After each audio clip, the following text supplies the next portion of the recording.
अभी कुछ दिनों से कुछ लोग हमारे पास आए हैं, ऑटिज्म पेरेंट्स जो अपने बच्चों को लेके आते हैं असेसमेंट कराने के लिए। और फिर उसके बाद असेसमेंट जब हो जाता है, जनरली 1 सप्ताह से 10 दिन का समय हम लोग लेते हैं बच्चों का असेसमेंट करने के लिए। उसके बाद हम क्या करते हैं ना कि जो फाइनल असेसमेंट का जो रीअसेसमेंट का टाइम होता है उसमें पेरेंट्स को बुलाया जाता है और उनको प्रॉपरली कैसे कैसे चीज़ें अप्लाई करनी है। पहले तो बच्चे को प्रॉब्लम क्या है, यही सारी चीज़ें बताई जाती हैं। उसके बाद क्या क्या उसका प्रोटोकॉल चलेगा, उसमें कैसे कैसे प्रैक्टिकली सही अप्रोच कैसे अप्लाई करना है, ये सारी चीज़ें हम लोग सिखाते हैं। अभी 2-3 लोगों का लास्ट वीक में हुआ था असेसमेंट।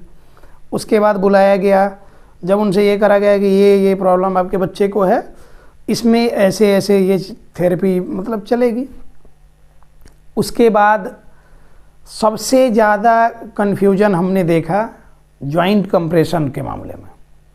जॉइंट कंप्रेशन में क्या है कि 99%, पहले तो हम 95% बोलते थे, लेकिन अभी अप्रॉक्स रेशियो जब मैंने निकाला 99% जो थेरेपी सेंटर्स हैं वहाँ ना सही से जॉइंट कंप्रेशन किसी को पता है, इसलिए वो आपको सही तरीके से बता भी नहीं पाते हैं, और सही तरीके से जॉइंट कंप्रेशन नहीं होने की वजह से बच्चों में इम्प्रूवमेंट नहीं होती है। सालों साल तक आप कहीं लेके जा रहे हैं लेकिन बच्चे में इम्प्रूवमेंट नहीं हो रही। तो बच्चे में इम्प्रूवमेंट होगी कैसे? सेंसरी डाइट वाले वीडियो में हमने, लास्ट जो वीडियो हमारा डाला गया था उसमें सेंसरी डाइट के बारे में हमने बताया था कि सेंसरी डाइट मतलब वो एक न्यूट्रिशियस डाइट की तरह है। जैसे फूड जो हम डेली कंज्यूम करते हैं, जो डाइट हम लेते हैं डेली अपने ये में, उसी तरह का है सेंसरी डाइट में। क्या चीज़ कितनी मात्रा में कितनी बार कैसे सही तरीके से जब अप्लाई होंगी तब जाके बच्चे में इम्प्रूवमेंट होगी, नहीं तो बच्चे में इम्प्रूवमेंट नहीं होगी। उसका कुछ आपको ये रिवर्स ये देखने को मिल जाएगा, उसके ड्रॉबैक्स देखने को मिल जाएंगे सही से आप नहीं करते हैं तो। सेंसरी ब्रशिंग और जॉइंट कंप्रेशन, इसलिए बार बार हम जोर देते हैं कि जॉइंट कंप्रेशन तो आप लोग सही तरीके से सीखो। जॉइंट कंप्रेशन सीखेंगे सही तरीके से तभी जाके बच्चे में इम्प्रूवमेंट अच्छे से होगी। जितने लोग हमारे साथ ऑनलाइन में जुड़े हुए हैं, कई सारी कंट्री से लोग हैं, बहुत सारे लोग हमारे पास आए भी नहीं हैं, लेकिन हमने जो अपना प्लान, अपना जो अप्रोच, प्रैक्टिकल और थ्योरेटिकल अप्रोच जो तैयार किया है, उसकी वजह से उनको वो सारी चीज़ें बताई जाती हैं और वो अपने बच्चे में प्रॉपर तरीके से कर रहे हैं और बच्चों में इम्प्रूवमेंट हो रही है। तो जितने लोग भी जॉइंट कंप्रेशन गलत तरीके से कर रहे हैं और तब कहते हैं कि बच्चे में इम्प्रूवमेंट नहीं हो रही, तो कैसे इम्प्रूवमेंट होगी जब सही से नहीं करेंगे? तो ये प्रॉब्लम तो है।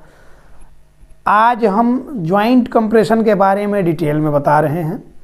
इसका वीडियो हमने पहले डाला हुआ है, वो वीडियो यहाँ पहले आप देख लीजिए, फिर इसके बाद इसमें आगे हम और कुछ इसको इजी स्टेप्स में समझाते हैं। जॉइंट कंप्रेशन करने का मकसद, हमारा उद्देश्य क्या होता है, सबसे पहले इसके बारे में जानते हैं। देखिए क्या होता है ना कि हमारी बॉडी में जब न्यूरो डेवलपमेंटल फंक्शन के बारे में जानेंगे, न्यूरो डेवलपमेंट ट्रीटमेंट के बारे में जानेंगे, तो इसमें इंटेरोसेप्टर्स मिलेंगे, प्रोप्रियोसेप्टर्स मिलेंगे, अलग अलग रिसेप्टर्स की बात हो रही है। जैसे सेंसरी नर्व के रिसेप्टर्स हम बोलते हैं ना कि ये जो हमारा एपिडर्मिस है इस पे मौजूद होते हैं सेंसरी नर्व के रिसेप्टर्स। तभी तो हम फूंकते हैं या फिर एक चींटी, एक मच्छर भी चलता है तो पता चल जाता है कि कहाँ पर एग्जैक्टली चल रहा है। अब हम बात कर रहे थे प्रोप्रियोसेप्टर्स की। प्रोप्रियोसेप्टर्स क्या होते हैं कि वो प्रोप्रायोसेप्टर्स जो भी होते हैं हमारे जॉइंट जहाँ जहाँ पे हैं उसके कनेक्टिव टिश्यूज जो होते हैं जॉइंट के आसपास में, उस कनेक्टिव टिश्यूज में प्रेजेंट होते हैं प्रोप्रियोसेप्टर्स।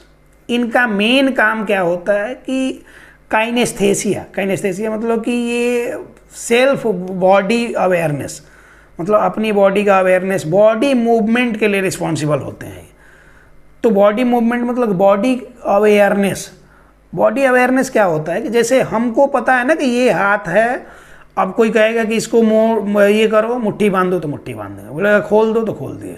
कोई कहेगा कि इसको ऐसे टिपिंग करो तो थंब और लिटिल फिंगर को टच करो, मैंने किया।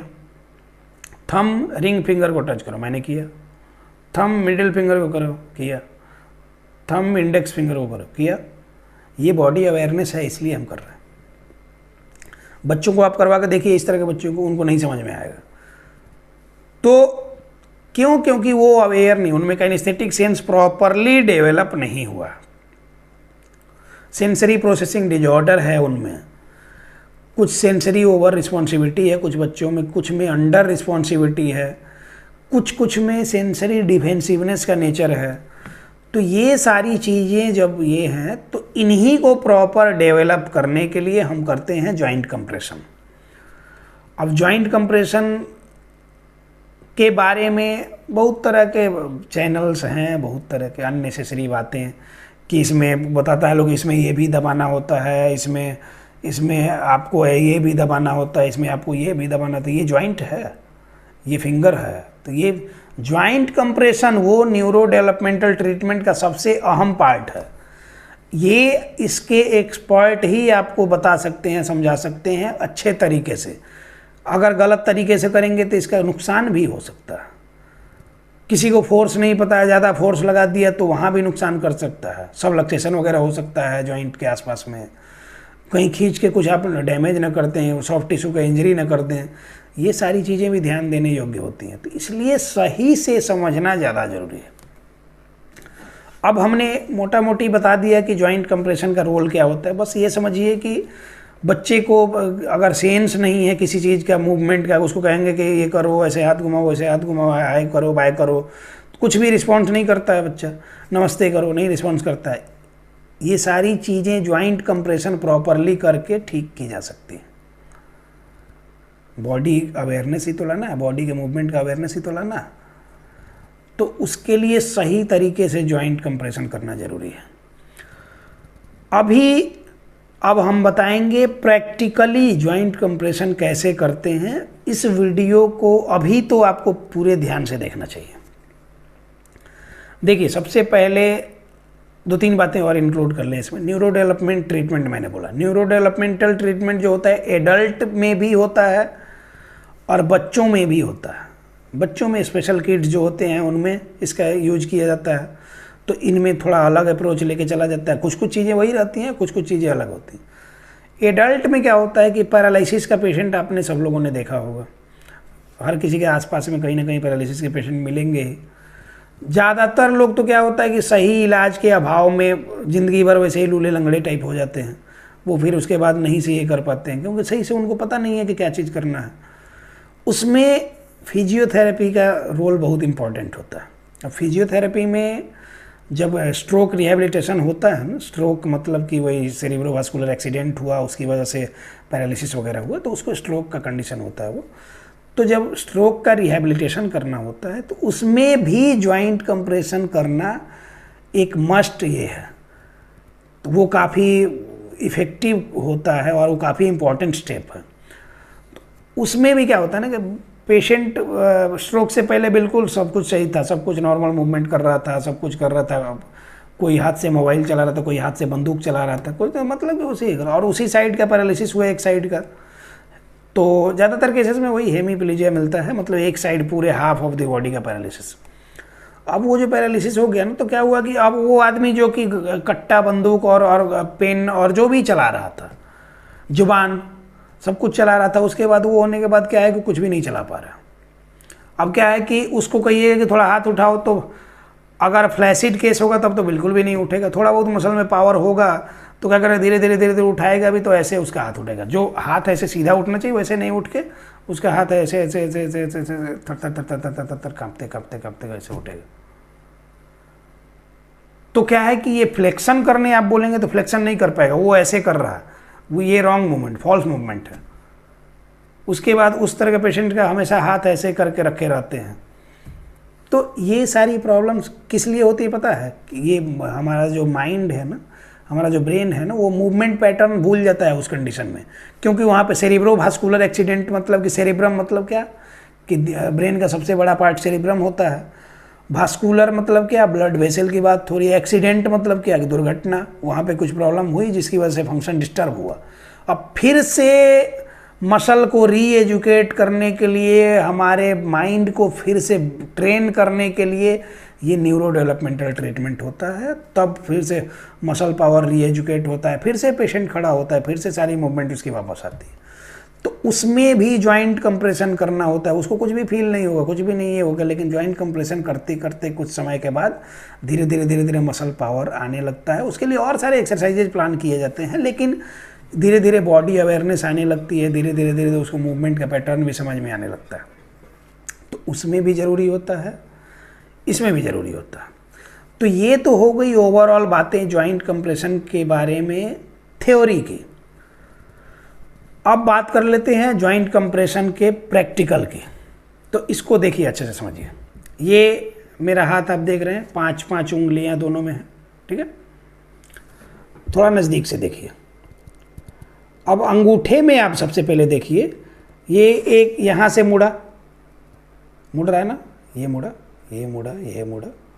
तो ये एक जॉइंट है। जहाँ भी जॉइंट होगा तो दो बोन या दो से ज़्यादा बोन के आर्टिकुलर सरफेसेस आपस में आके आर्टिकुलेट करते हैं तो जॉइंट बनता है।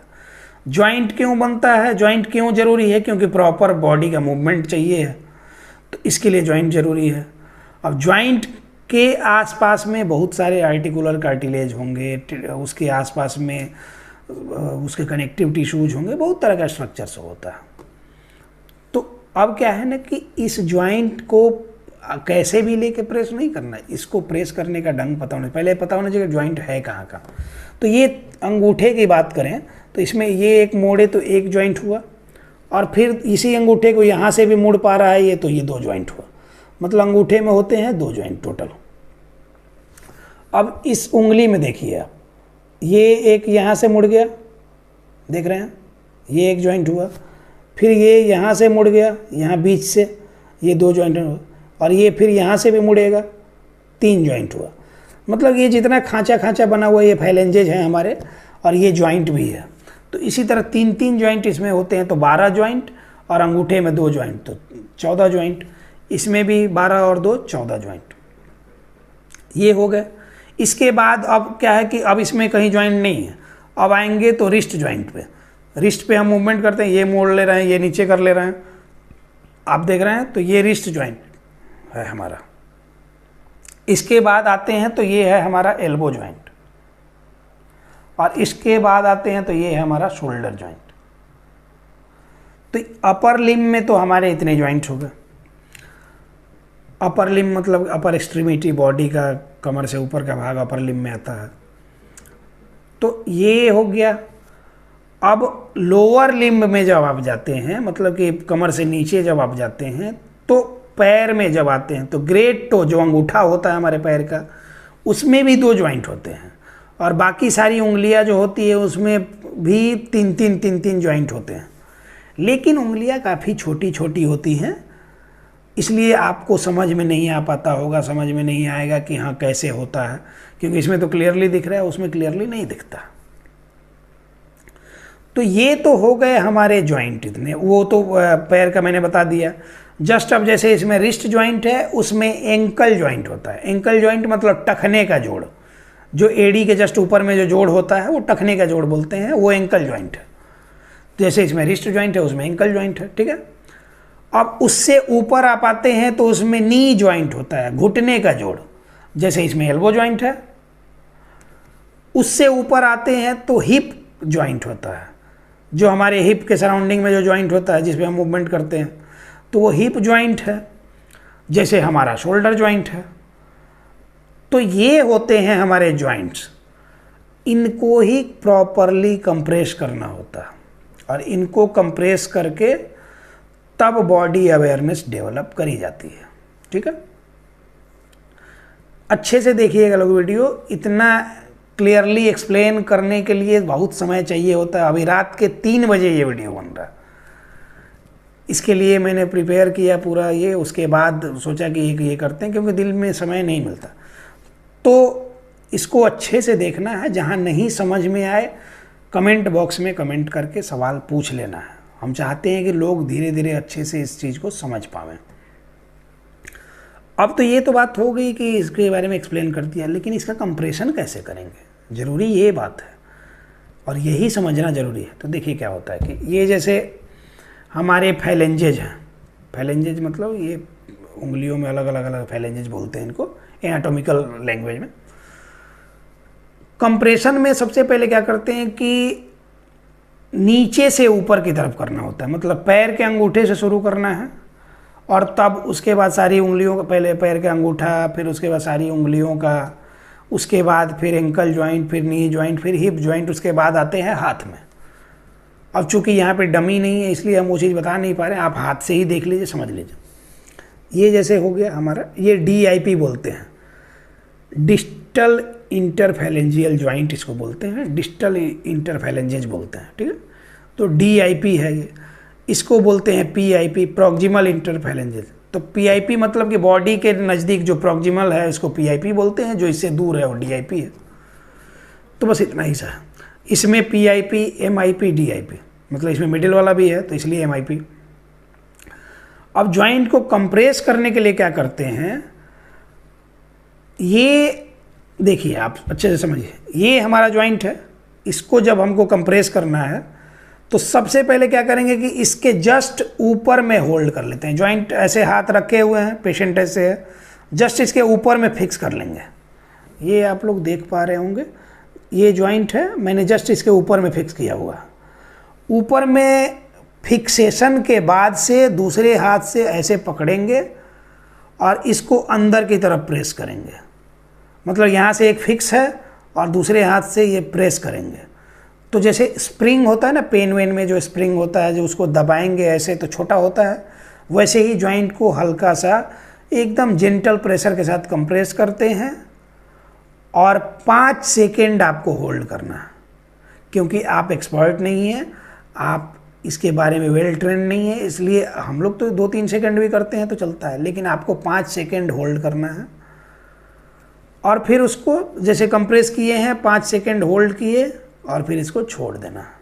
खींचना नहीं है, वो डिस्ट्रैक्शन है, तो वो नहीं करना है, अभी कंप्रेशन की बात कर रहे हैं। फिर उसके बाद इसको कंप्रेस करेंगे, 5 सेकेंड होल्ड करेंगे और 5 सेकेंड गिनने के लिए लोगों को बोलो तो बोलते हैं कि 1 2 3 4 5, मतलब कि ऐसे पकड़ा 1 2 3 4 5, मतलब कि वो 1 सेकेंड भी नहीं हुआ तब तक उनका 5 हो गया। तो वो नहीं करना है, पहले प्रेस कर दिए तब काउंटिंग करेंगे, 1 2 3 4 5, ये हुआ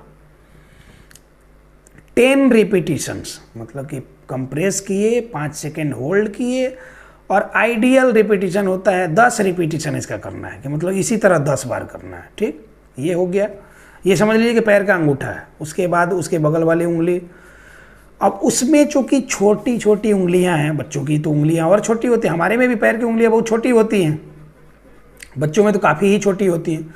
उसमें अलग अलग जॉइंट का आपको नहीं करना है, उसमें सिर्फ एक बार में ये पकड़ना है, अंगूठे के पास में यहाँ से ओरिजिन है, यहाँ पे फिक्स करना है और ऐसे पकड़ के और तब अंदर की तरफ कंप्रेस करना है। ठीक है, उसके बाद बगल वाली उंगली ऐसे ही 5 सेकेंड्स होल्ड, और फिर उसके बाद कितने देर का रिपीटिशन, कितने टाइम्स का, 10 टाइम्स का रिपीटिशन ये करना होता है। ये सारी उंगलियां हो गई। उसके बाद इसी पैर में, पैर का हम बता रहे हैं, मतलब कि इसमें डमी दिखा रहे हैं लेकिन पैर का बता रहे हैं, ये ध्यान रखिएगा। अब इसी पैर में जब आप आएंगे तो अब ये तो आपका हो गया कंप्लीट। अब होता है कि आपका ये एंकल जॉइंट ऐसे ही होता है, पैर ऐसे उठा हुआ और एंकल जॉइंट ऐसे।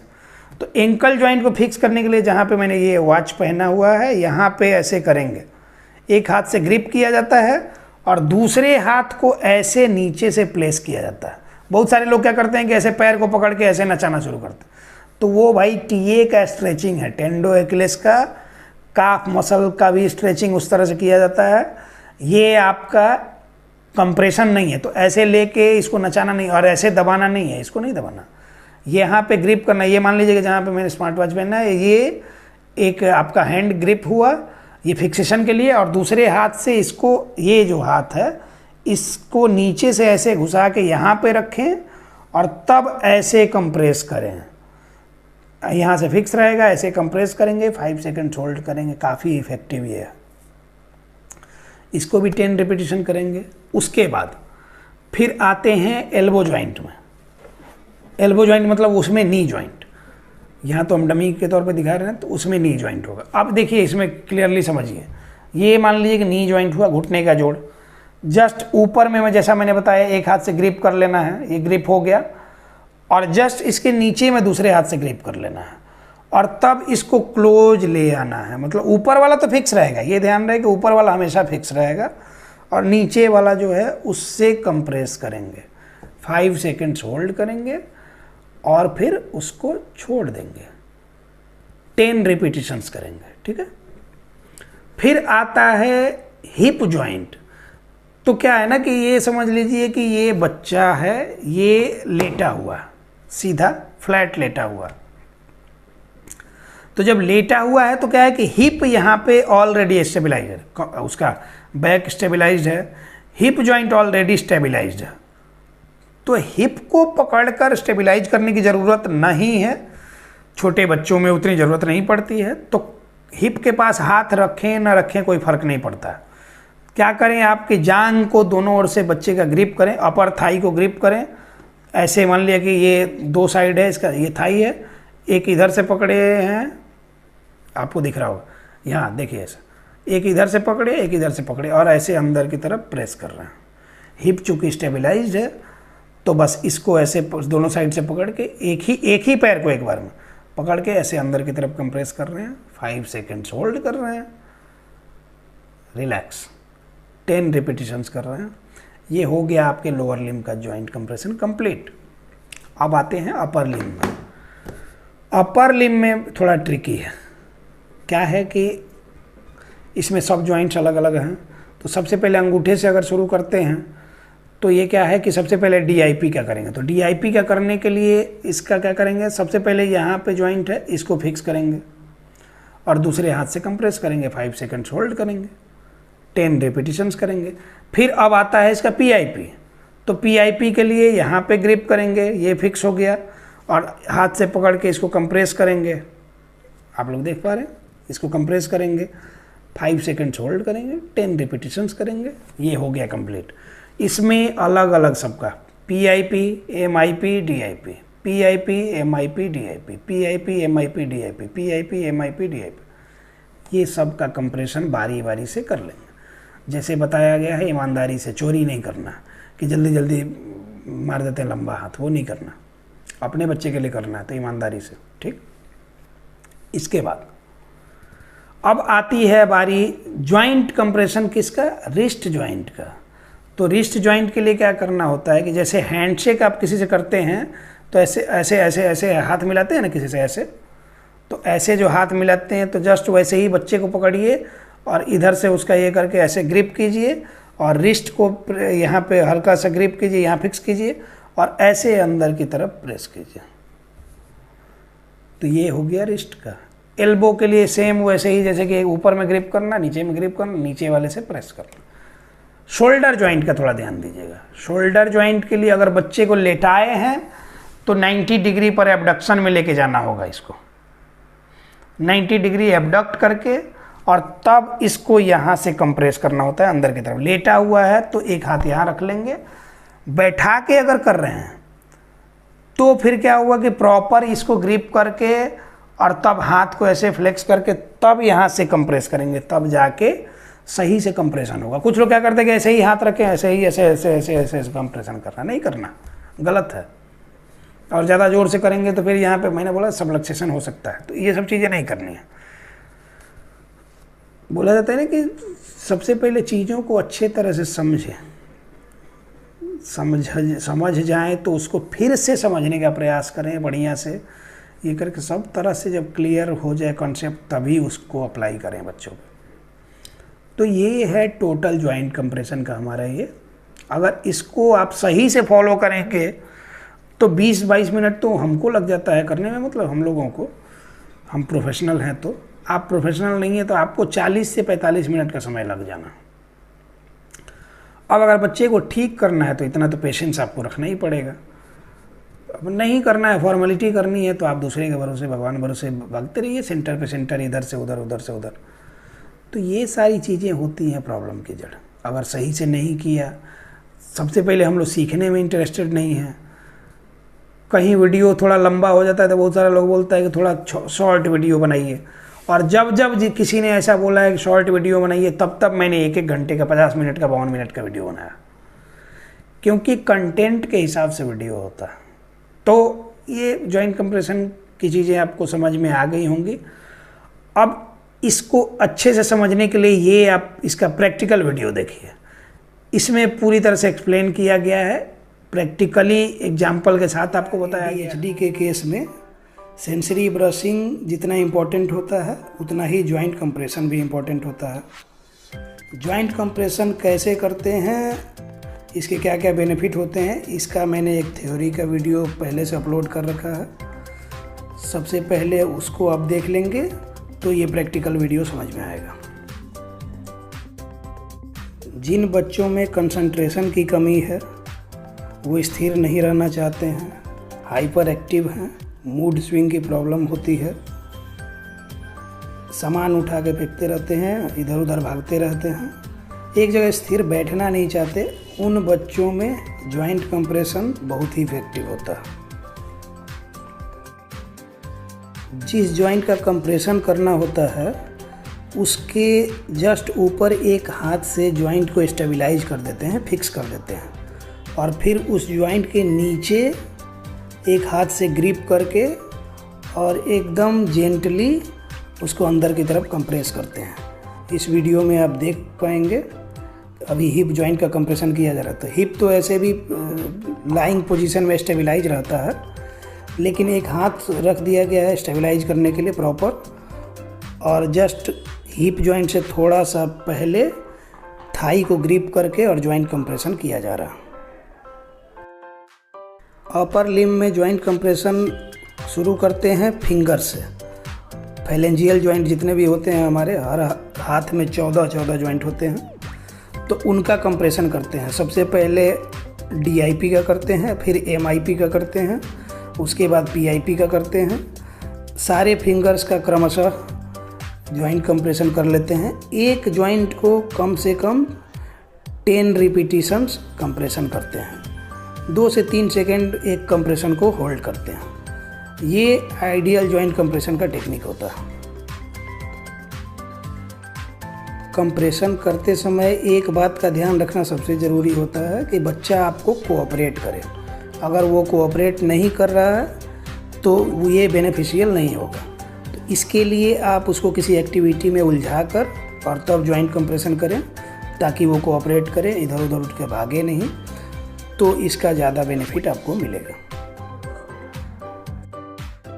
कंप्रेशन करने में ज़्यादा प्रेशर नहीं लगाना होता है, जेंटल प्रेशर, और जॉइंट को खींचना नहीं है अपनी तरफ, सिर्फ कंप्रेस करना है, फिर उसको रिलीज करना है, फिर कंप्रेस करना है, रिलीज करना है। एकदम जेंटल प्रेशर के साथ में, बच्चे को अनकंफर्टेबल नहीं लगे, पेनफुल नहीं हो, इस बात का ध्यान रखना ज़रूरी होता है। इस बच्चे में सारे फिंगर्स के जॉइंट का कंप्रेशन किया जा रहा है, एक एक करके जेंटली कंप्रेशन किया जा रहा है। ये कंप्रेशन सारा जॉइंट का, फिंगर के सारे जॉइंट का कंप्लीट हो जाने के बाद हम रिस्ट जॉइंट का कंप्रेशन करते हैं और धीरे धीरे ऊपर की तरफ बढ़ते हैं। रिस्ट जॉइंट के बाद एल्बो जॉइंट पे जाते हैं, फिर उसके बाद शोल्डर जॉइंट का कंप्रेशन करते हैं। अभी इस बच्चे में रिंग फिंगर का जॉइंट कंप्रेशन किया जा रहा है। वीडियो में आप क्लियरली देख सकते हैं कि जिस जॉइंट का कंप्रेशन किया जा रहा है जस्ट उसके ऊपर स्टेबलाइज कर लिया जा रहा है दूसरे हाथ से। तो स्टेबलाइजेशन सबसे ज़रूरी होता है, तभी सही कंप्रेशन हो पाएगा। अभी इस बच्चे में लिटिल फिंगर का जॉइंट कंप्रेस किया जा रहा है।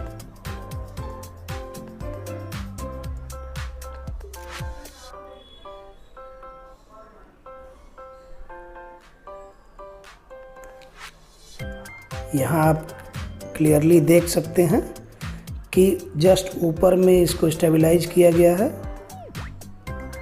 फिंगर्स के कंप्रेशन के बाद अब रिस्ट जॉइंट का कंप्रेशन किया जा रहा है। तो एक हाथ से रिस्ट जॉइंट के जस्ट ऊपर में स्टेबलाइज कर लिया गया है रिस्ट जॉइंट को, और दूसरे हाथ से उसको अंदर की तरफ कंप्रेस किया जा रहा है। तो यही सही तरीका होता है जॉइंट कंप्रेशन का।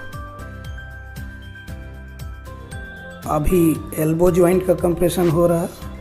तो एल्बो जॉइंट के जस्ट ऊपर स्टेबलाइज कर दिया गया है और दूसरे हाथ से अंदर की तरफ कंप्रेस किया जा रहा है।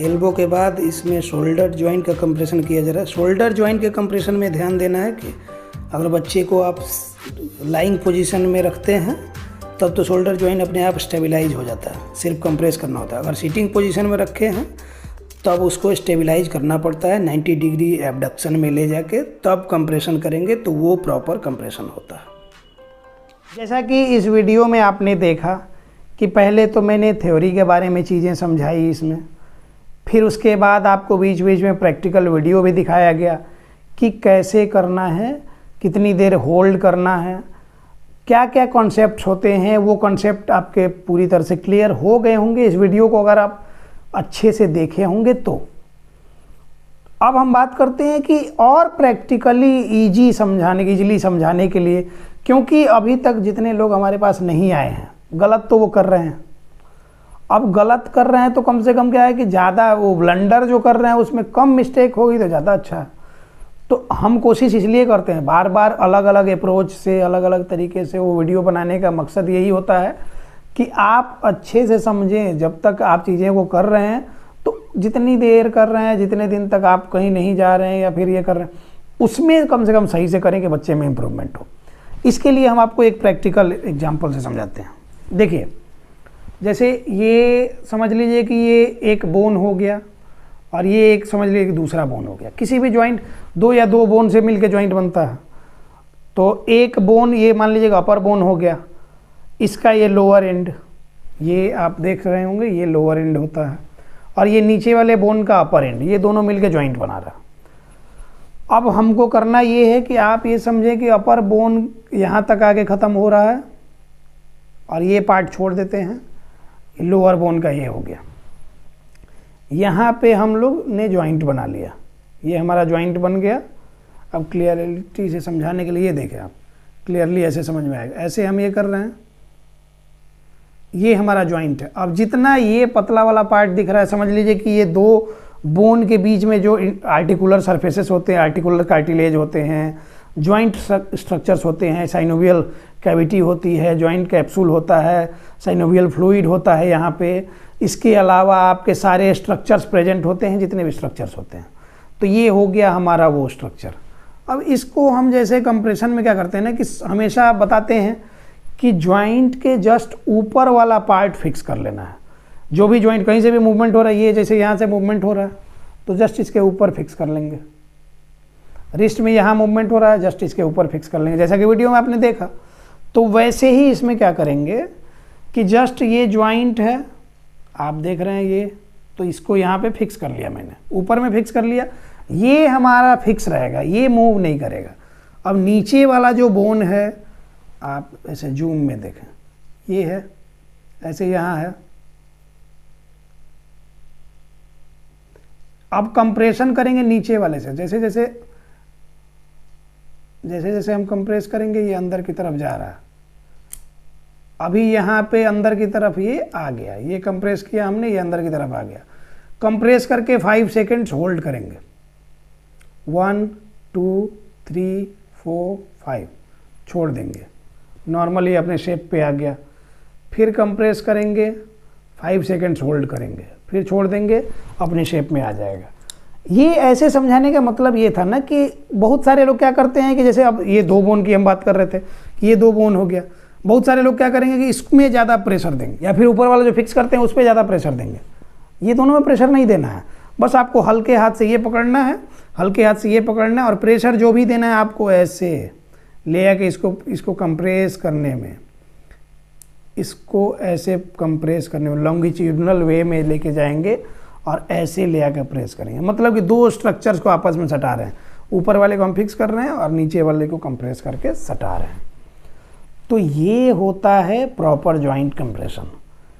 इसके बेनिफिट्स हमने वीडियो में बताए हैं, आपको सारी बातें समझ में आ गई होंगी।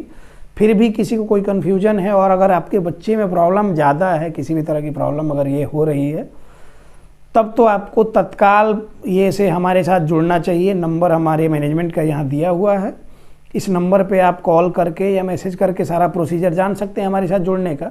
बच्चे का आप प्रॉपर असेसमेंट करवा लें और उसके बाद जो चीज़ें उसमें चलेंगी, जो थेरेपी प्रोटोकॉल चलेंगे, उसको ईमानदारी से घर पे आप काम करेंगे तो आपके बच्चे में 99.9999% तक की गारंटी है कि इम्प्रूवमेंट होगी। इसलिए ना बोलते हैं बार बार हम कि beware, be positive, autism is curable. धन्यवाद।